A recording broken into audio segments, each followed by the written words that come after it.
সেই ছোট্ট বয়স থেকে আমি আসলে অনেকটাই পরিশ্রমী একটা মেয়ে। তো ছোটবেলা থেকেই আমার বাবা আমাকে অনেক ভালোবাসতো। ফ্যামিলি মেম্বাররা এবং চারো সাইডের সব মানুষেরাই আমাকে খুব ভালোবাসতো। তো এত ভালোবাসতো যে এখন আমি বিবাহিত জীবনে এসেও সবার এত ভালোবাসা পাই যে কি বলবো? বলার কোনো ভাষা নেই। যাই হোক, সুখ-দুঃখ আল্লাহ তাআলার হাতে। আল্লাহ তাআলা যখন যাকে পরীক্ষা করেন তখন আসলে সুখ-দুঃখ সবকিছুই দিয়ে থাকেন। তো আল্লাহ তাআলা সম্ভবত আমাকে প্রচন্ড ভালোবাসেন। এজন্যই মাঝে, মাঝে আমাকে পরীক্ষা করেন। আর এরকম পরীক্ষা করেন যে আমি তা সামলাতে পারি না। আসলে এটা কি বলবো? আমরা আসলে মানুষেরা নরম জাত তো, মেয়েরা হচ্ছে একদম নরম।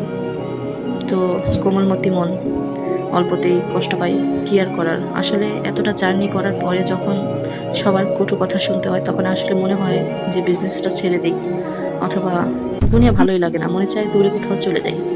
তো আসলে কি আর করার? বাচ্চাদের মুখের দিকে তাকিয়ে হলেও আমাকে এবং বাচ্চাদেরকে দেখতে হবে। যাই হোক, আল্লাহ তাআলা আমাকে ধৈর্য দিক এবং আল্লাহ তাআলা সবাইকে ভালো রাখুক। আর অনেকেই বলেন যে বিজনেস করা আমাদের পক্ষে সম্ভব না। আর মেয়েরা হচ্ছে মেয়েদের পক্ষে সবই সম্ভব। একটা মেয়ে বাবার বাড়ি ফেলে শ্বশুরবাড়িতে আসে। আর তখনও মেয়েদেরকে অনেক কথা শুনতে হয়। তো আসলে আমি এটাই বলব যে মেয়েদেরকে কেউ ছোট চোখে দেখবেন না। মেয়েরা অনেক স্ট্রাগল করে, অনেক কষ্ট করে।